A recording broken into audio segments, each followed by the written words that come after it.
This is Happenus. I'm Shawn. Welcome to the show. Today, I'm joined by world-renowned changemaker and speaker from Bali, Indonesia, Melati Wijsen. Half Dutch, Melati has dedicated half of her life to creating positive impact in her community. Since founding Bye Bye Plastic Bags at the age of 12 with her sister Isabel, Melati has developed a passion for environmental education and policy change. She has been honored by Time as part of the annual list of most influential teens in the world, by CNN Heroes, and by Forbes 30 Under 30. Her other accomplishments include speaking at the UN, co-chairing the World Economic Forum Global Plastic Action Partnership Committee, and premiering her film Bigger Than Us at the Cannes Film Festival.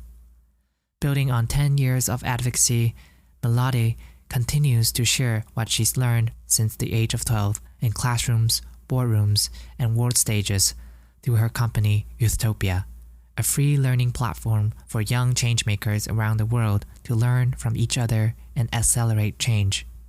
In the first half of our conversation, we discussed how YOUTHTOPIA integrates an intergenerational approach to bridging different generations for collaborative actions, how growing up as an island girl and being immersed in nature cultivated her strength to mobilize people and act with high agency, and the importance of inner work in an ever-noisy world.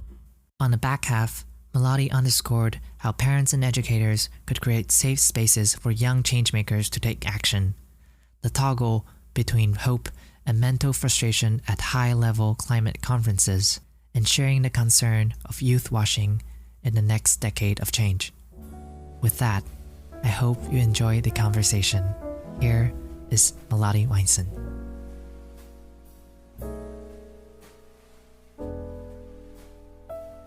Melati, it's an honor to have a conversation with you. Welcome. Thank you so much for having me. I'm excited. Yeah, I want to dive straight in and start with YOUTHTOPIA and its vision of accelerating positive change through the leadership of youth. So in 2020, on the stage of the World Economic Forum in Davos, you launched YOUTHTOPIA, and this free learning platform with an ecosystem that empowers young changemakers to learn how to accelerate the change we need to see in the world. I'm wondering, why is it important to help changemakers to pursue their why by providing the how? And how is YOUTHTOPIA envisioning the next decade, how these changemakers could make a difference? I love the framing and the introduction that you've teed up for YOUTHTOPIA, because it is essentially that, right? Really creating that platform for young changemakers globally, also with a very diverse focus and outlook of how they're creating change, and saying that all of that doesn't matter because we come together to share our whys, but also to share our hows. And that was really the vision behind why I started YOUTHTOPIA in the first place. Because my change-making story started when I was 12 years old.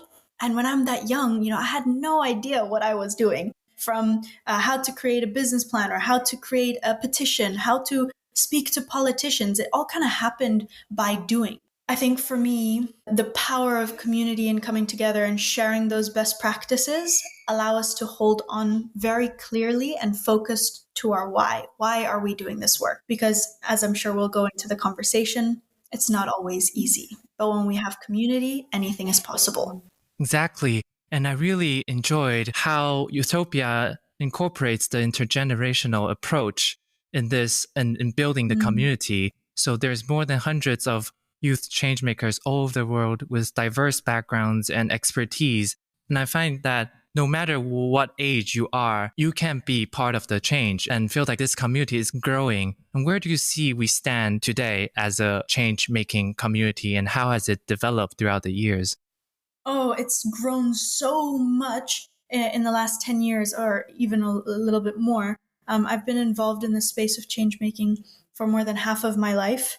And when I was 12 years old to where I am today, the evolution that I've seen of the interest, the willingness, almost this trend developing amongst Gen Z to be a change maker. It's like I'm very proud of where it's become, that we're taking it as seriously to be a career path of, I want to be a change maker when I grow up, or I want to be a change maker now, is oftentimes also the answer, where we see more and more young people getting involved at a younger and younger age. But I'm also seeing the way that institutions, organizations, businesses, leaders are looking at the youth movement.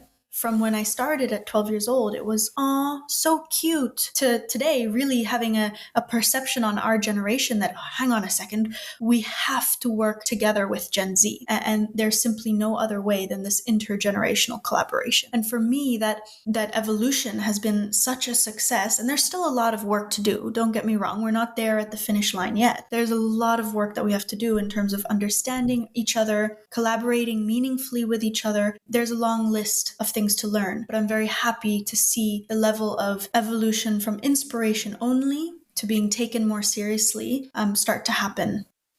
Because sometimes you do feel like when you're in certain rooms, the adults or the decision makers, they don't really know how to interact or how they can actually approach and start the conversation and the dialogue. Even though dialogues are taken, it's hard for them to make sure that the younger generation is fully engaged. And to set the stage a bit for people who are unfamiliar with YOUTHTOPIA and you, I want to go back when you were 12 years old, your sister Isabel was 10. And after learning about significant world leaders like Nelson Mandela and Princess Diana, you went home to your sister and both of you started to think about what you could do to solve the challenge of the plastic bag pollution in Bali.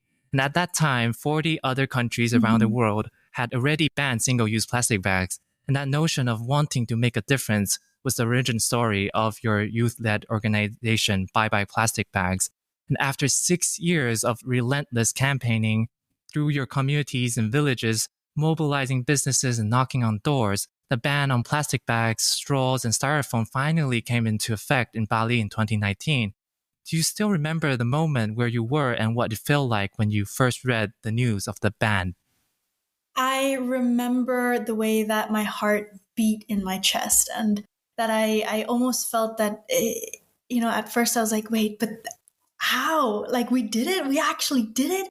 And of course, this was the celebration of a building point of so many incredible organizations, incredible individuals who had put their time and their energy into reaching this goal. It was really a moment for me where I saw that people working together is the most powerful tool to build momentum and to create change. It was such a joy and celebration within our community, from the individual all the way through to organizations and different like-minded groups of people coming together for this one shared purpose. And after a very long campaign, it was a moment where we took a step back, looked at everything that had happened, celebrated, but then it was also I think a moment of a wake-up call that said, okay, what's next? Because it was the belief that change is really possible.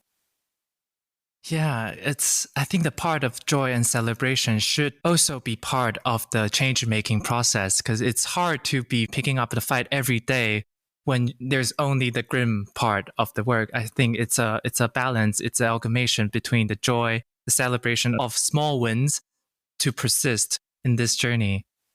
And Shawn, you're absolutely right in that spot. I was talking with a friend of mine, Dominique Palmer, at a recent conference that we were both attending, and on stage, she mentioned, if I can't dance, I don't want to be part of your revolution.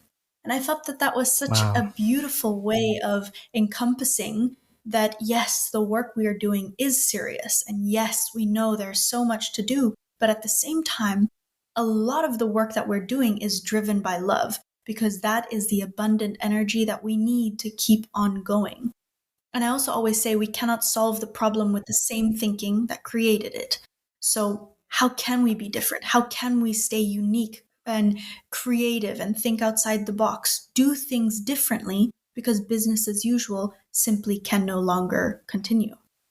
Yeah, absolutely agree. And as of 2022, single-use plastic bags has been banned introduced in 99 countries with varying degrees of enforcements, and 32 countries instead imposed a charge per bag. So changes are happening, and I'm proud that Bye Bye Plastic Bag made Bali part of that change. Thank you.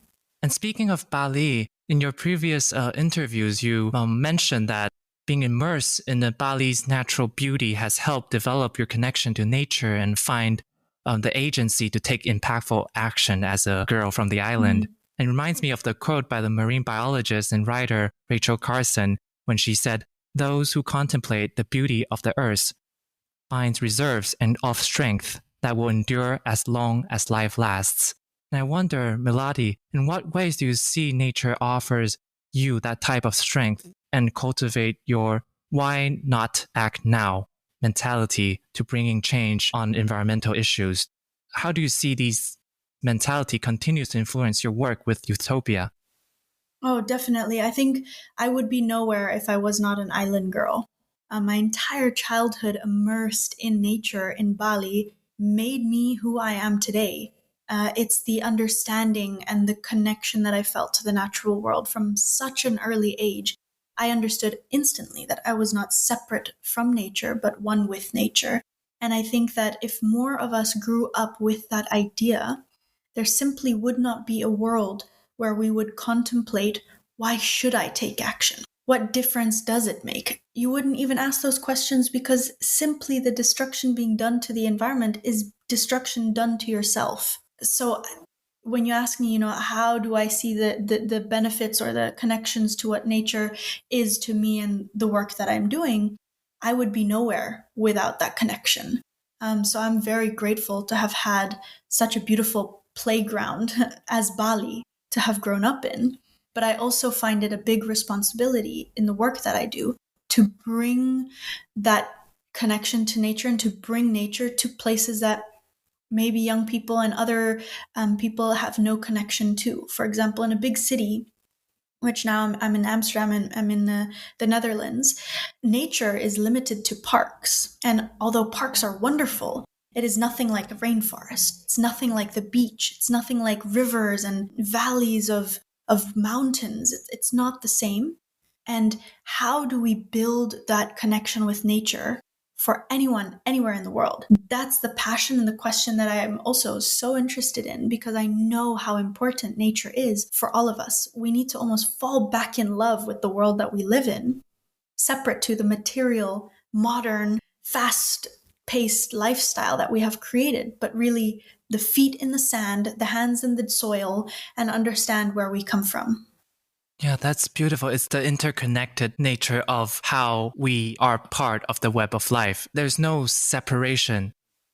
One of the things that, because I want to also bring it a little bit more tangibly, for those of you that are listening on this podcast, just take a moment and breathe, right? Every second breath that we take, no matter where you are, if you're in the car or you're on your way to school or you're sitting in your room, every second breath you take comes from the ocean. So that is we're struggling on where to start when it comes to our connection with nature. Start with your breath. It's as easy and as simple as that. I really wanted to bring that home because sometimes I think also it is a privilege to be surrounded by nature to the extent that I have on the island. But the truth is that no matter where you are on an island or in a city, we're all connected to nature. Yeah, that's really true. And sometimes there's beauty in the simplicity, even though you're not doing anything, just merely breathing, being with your own thoughts and yourself. That really grounds you and brings you back to the moment. And before we take action, that's probably the key for us to make sure we have actions that matters. And through your own experience as a change maker and your interaction with so many other inspiring young individuals, how do you develop that mindset of having a high agency to take action? And how has that attitude of not waiting for others' permission woven into your daily life and impact the communities around you? I think the beauty of my story is really, I started at such a young age that there was simply no other thing to do than take action and do what is right. And I think I was very much protected from that bubble that we all can think of. We all remember when we think about when we were younger, the sky not even is the limit, right? So I was definitely there was that platform for me to just go for it and do it, and very little care to what others would think of what I was doing. It wasn't ego driven, it wasn't money driven intention. So the willingness was pure, the goal was clear. And that was the beauty of starting at 12 years old. Throughout growing up in this movement, it became harder because simply of the world we grow up in. You know, we are raised in a culture where there's an idea of a very linear path of where you go versus this squiggly, twirly route of a change maker. And I think that those growth spurts I've had to go through on how to keep that. How did you call it? What was the wording that you used for the motivation? To act now, to have high agency to act. Yeah, the high agency to act now. Yeah. And it wasn't always, it wasn't always that high agency level of, okay, I wake up in the morning, let's go, let's keep going. Of course not. And that's only human, right? So I think it's what's really important to note is that, yes, I have more than half of my life now in the space of creating change. And yes, I have a lot of energy and I'm very positive, I'd like to think. But it comes also in waves because of the world that we grow up in simply isn't catered to support and scale a lot of this change-making personalities. So what do you need? You need to have a clear goal. You need to stay focused. What is that end goal and that end target that you want? You need to have a team because you cannot do it alone. And this is, I think, the top tip that every single person will say to you once they're part of a successful movement or have their own organization, but it's the truest thing they can say. Build your team and build it strong. And the third one is going back a little bit to what we were saying about the joy and the element of, creating space for celebration and for moments of saying, yes, we did it. I think that's really important. Those three things allowed me to build a foundation where my high agency comes in different forms, shapes, and sometimes a rest day, which is also okay. Yeah, it's ever fluctuating. And sometimes when the wave comes, you just have to ride it and just take on the momentum. But sometimes there needs to be time when you slow down, actually sit and let the dust flow down so you can recharge and go again. And I wonder, as you become more aware of yourself and the world around you, that interest, that desire in empowering people and bringing communities together, do you think in that process, mobilizing change and aligning people with collective goals has become a way for you to amplify your strength that contributes to your personal growth and also the well-being of this society? Yeah, I think this is it's a wonderful question because I think it allows a lot of us to go inwards before outwards. And that's certainly the journey that I have been on. And I also think about, the evolution of starting at 12 to now being 23 and introducing myself as a full-time change maker. It is also interesting to see how my personal journey also changed so much in the sense that at 12 years old, I thought we have to do it now and we have to do it all at once. And there's not enough being done. And now, change. And of course, there's a lot of that still within me. But at the same time, I also recognize that there are so many challenges in the world that I think if we look at the 17 SDGs as a kind of end goal of where we want to be in 2030, there's a lot of inner development work that we have to achieve first before ever being able to achieve any sustainable development goals. And what I mean by this is also creating a very strong foundation of who we are, what we care about as a society, what is important to us, what do we want to prioritize. And I think a lot of this gets lost in the noise of the busy world, but it's also a form of distraction. And I think it's very hard inner work that has to happen of aligning to those questions I asked earlier about what matters to us, what are our strengths as well. And then also applying that into the real world. What does that look like? That is where my strength comes in. And that's where I'm trying to build those bridges also through Youthtopia and celebrating all the different ways of creating change, because we have to change the narrative. There isn't one way to be a change maker. There's not one way to create change in your communities. There's so many different ways, so many different skill sets that we need. And once we do the inner work, recognizing the strengths, the invitation to be a part of this movement is what needs to happen next. But oftentimes, so many people stay on the sidelines because they have no idea where to get it started or where to get involved. And so I think a big part of my strengths and my inner development has been going through that journey myself, and then also understanding if we all focused on what we were good at and come together for a shared goal of creating a better, more sustainable, more aligned world, imagine how much faster and how much more inclusive of a future we would be creating. After the break, more from Melati Wijsen.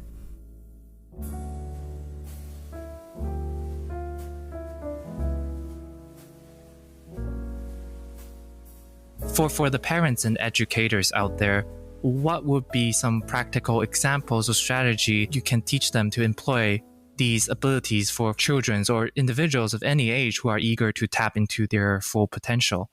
Yeah, I think for parents, my parents were the most amazing parents, are the most amazing parents. But when I think back to our childhood and growing up and what enabled me and my sister to start at 10 and 12 years old, something simple that my parents did throughout our entire childhood and upbringing and still today is they never spoke down to us. Now, that can sound very easy and simple to do, but what that did to me and my sister at a very young age, the way that they spoke to us in such a serious manner that they saw us as a key or an equal stakeholder, so to speak, in that terminology. They spoke never down to us. They would always come to eye level. Little things like that built the confidence in me and my sister that we could do anything. If they would ask us if we would say something like, we want to build a tree house, or we want to start a movement, or we want to do this and that, our parents would say, okay, and what's the plan? How are you going to get there? And that was like an empowering invitation to say, okay, and what's the next step? And I think that level of tone and seriousness allowed me and my sister to build confidence. We wouldn't have gotten to the next step without our teachers. And I say that with all the love in my heart. I have teachers in my middle school and high school that carried and shaped the path for me to be able to do this at such a young age. And the key tips here are really to identify the students that have a deep passion for the realities of the outside world. And what I mean by this is, who are the students that are passionate about the climate crisis or about social justice issues in your local area? Once they're identified, create space in the classroom, either through an official school club, or try and see whether there can be a space in free period or an actual class that can be taught for them to actually go out there, gain experience, do the volunteer work, all within the school hours. Because it's high time that classrooms start changing to reflect what is happening in our world. And that's something else I'm really passionate about, but that's also why we created YOUTHTOPIA, right? To be that additional resource for students, but also for teachers to use in the classroom so that there's time and space for students while they're at school to learn about these things and get involved.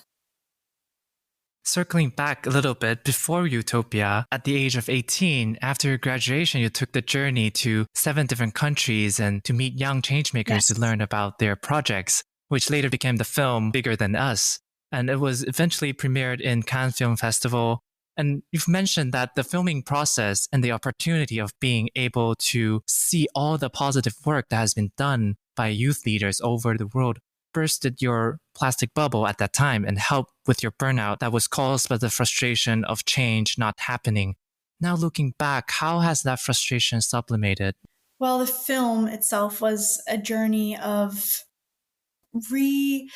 rediscovery of so much I'm passionate about this world and about the community of coming together to create change. I met incredible young people in so many different corners of the world that I'd never been to before. I learned about so many challenges I had never heard of before and never seen before with my own eyes. And there's a heaviness to it, but there's also a lot of joy and happiness and a reminder again that change is possible.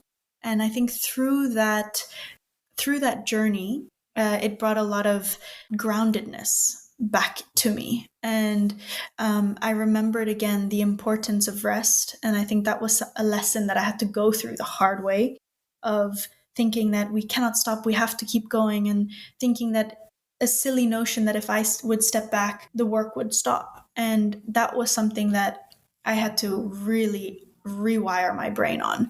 We cannot pour from an empty cup, but also there's so many incredible human beings on planet Earth that are doing this work and will continue if you need to step back and pause, rest, and reset. And I think that lesson was where 18-year-old Melati and 23-year-old Melati, we would not make that same mistake again. But I had to go through it, and I had to learn it the hard way, where my health was being compromised, my mental health was being compromised to a point where it just wasn't sustainable for my family around me, my friends around me, and myself. And the way that I overcame that hurdle was really by getting rid of all the noise. And ironically, as I mentioned, the culture we grew up in, this noise that we hear, the distractions that we get, I fell into that whirlpool. So pulling myself out of that and finding the stillness and the sound of the island, I will say, where I was raised and what sparked me to start bioplastic bags, going back to the beginning, to the why, allowed me to kind of find my focus again and come back stronger than ever. So I want to hold on to the feeling of what you said, that the heaviness and also the joy. It reminds me of what you said during the TED Berlin Salon. You said, I quote, "We're hopeful and frustrated at the same time, driven by love and anchored by realities of fear. It's tough to be a changemaker these days, especially at a young age, but our vision is clear and it is strong. We believe that change is possible. In fact, it is necessary."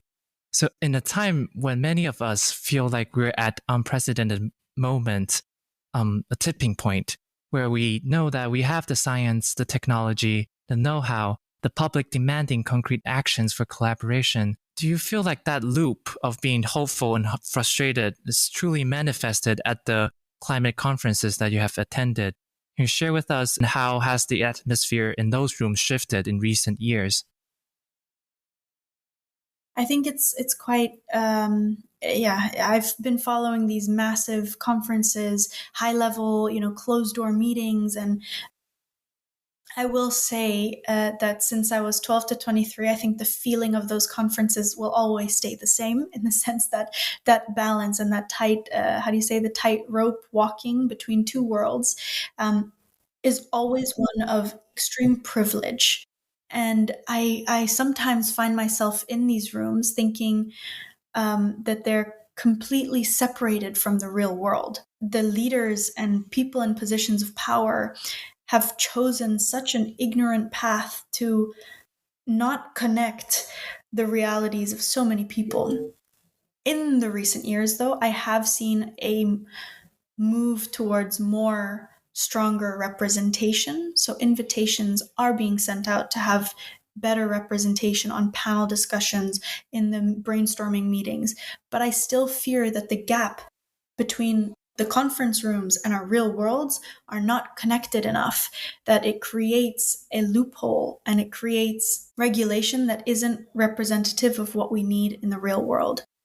So that for me has always been a hard one to comprehend, and a difficult one to translate a message of action within those rooms. But then also, when I come home back to my communities and to the work on the ground, a translation to what actually happened and how it's going to change. So it's a very duality process, which is frustrating because a lot of the work that happens is before or after those conferences. Where I think the need for those conferences is very much the gatherings of sharing best practices, again, holding each other accountable. I think there's power when you gather that many people in one room, because that's where the potential can be pushed to its brink. But in terms of implementation, that is where I see more leadership coming from young people, frontline communities, and organizations at the grassroots level. Do you think that when it comes to action and implementation for individuals or grassroots organization, it would be easier for them to start locally before they do a global huge campaign for a specific topic, like what you did with Bye Bye Plastic Bag, to be part of the local community and to make sure that they take care of their community first before joining with others in the global campaign? Well, I think it's a thin line. I think both need to happen because we also don't want to create a culture where we only focus on what we can see, as in the tunnel vision focus of only our community is the only thing that matters. Because at the end of the day, we're all sharing this home and on this one planet, right? But I think there's value in being focused with a timeline and seeing more goals implemented in the short term and not only promises in the faraway future. And that is something that I fear we stay stuck in, especially from our world leaders who are not even recognizing the political terms of 4 years before the next vote. How are we implementing these long term, faraway promises if the person making the promises is not even in effect or in office to withhold and implement those changes? Certain things like that, of losing sight of the short term changes that we can implement now, we need to be doing more of. Last time you were in Taiwan, we discussed about the problem with youth washing and how that it's also sort of a type of new greenwashing, how youth are being labeled as ambassador or a part of the brand, but not really engaging in what's happening behind the doors. To the topic of youth washing, this is a huge one. And especially when we look at the way that institutions, governments, corporations are engaging with young people. It's that notion that I was mentioning about young people being so inspiring and, really like, wow, this wow factor to Gen Z being inspiring, when actually we as Gen Z, it's the last thing we want to be. We want to see action. And I think that the surface level interaction with young people is what youth washing really is. Similar to greenwashing, you say something without actually really doing it. The interaction, the way companies or institutions work with young people for a one-time only interaction is that level of youth washing, whereas we could see the opposite being a more integrated collaboration, behind the scenes meetings, no recorded Zooms, no public announcements, but really that meaningful, in-depth reverse mentorship that is happening across generations.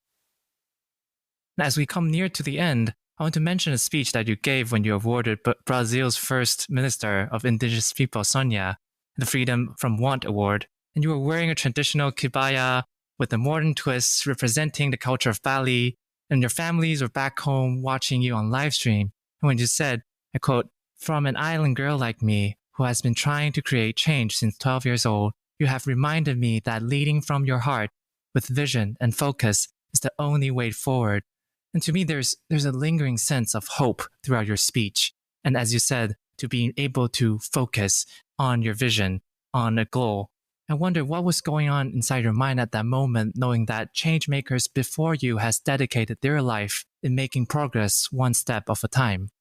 Well, I was that moment for me was a huge honor because Sonia is Brazil's first ever Minister of Indigenous Peoples, which is a role that is long overdue. But if you also look at her track record as an activist herself, more than half of her life has been dedicated to creating change and to amplify the voices of Indigenous peoples.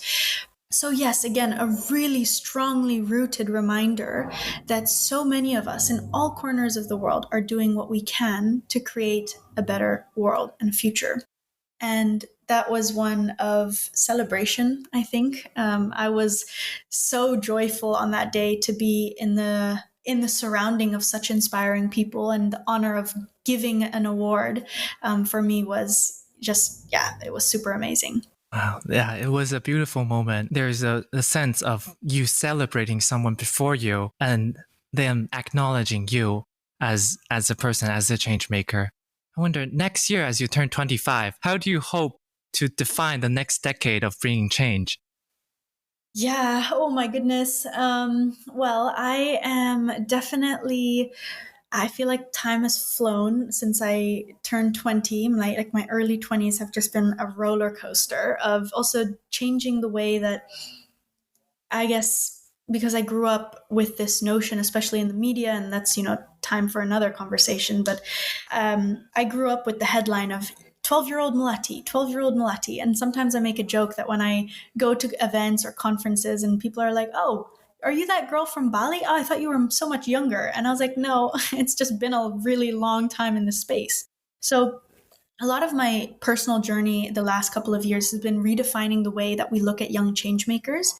But also for me, what's really important is to build out the platform of Youthtopia for the next 12-year-old to be able to accelerate the process and the journey of everything that I've had to come through in a much more inviting and welcoming way. And for me, that's really what this next decade, I think even a little bit less, because I want to make sure that it's strong enough for those that come now after me to be able to come onto the platform, learn from the platform, and connect with the community as much as possible.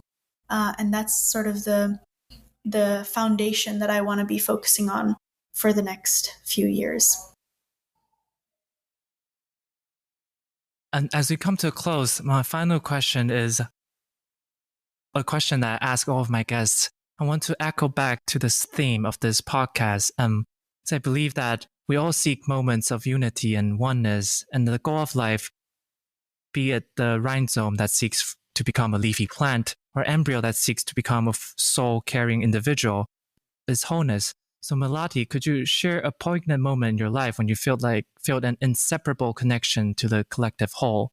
Any moment where your individuality dissolved to this one big us?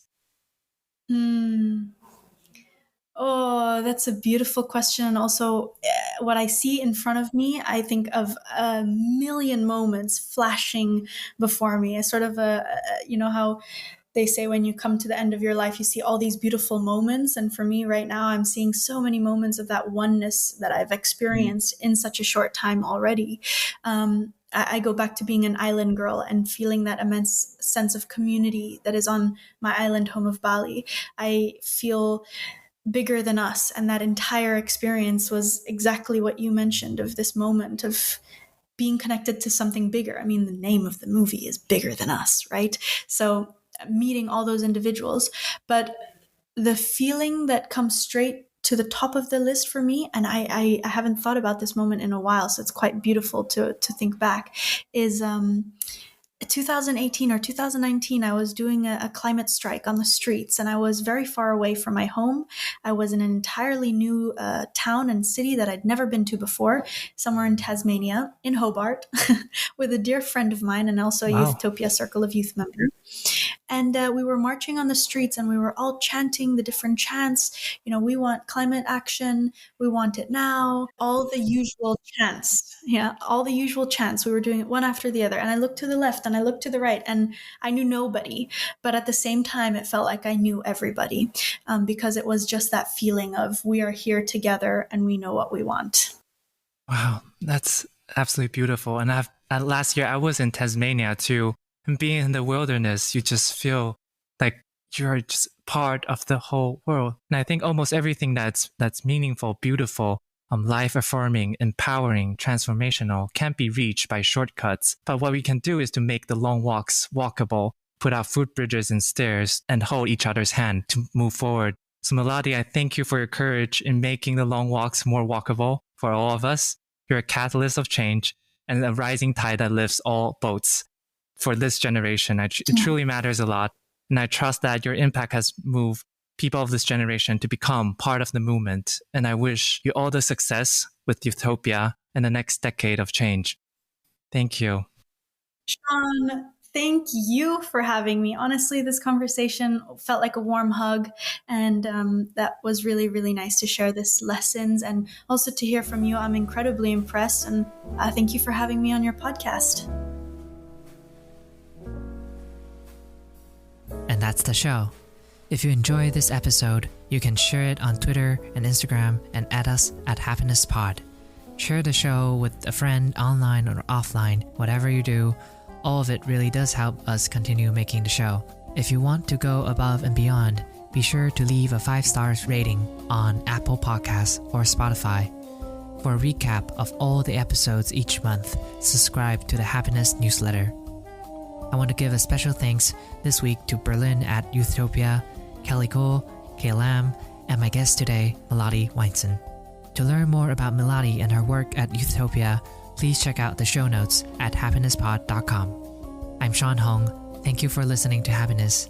I'll see you soon with another episode. Until then, stay safe and so long.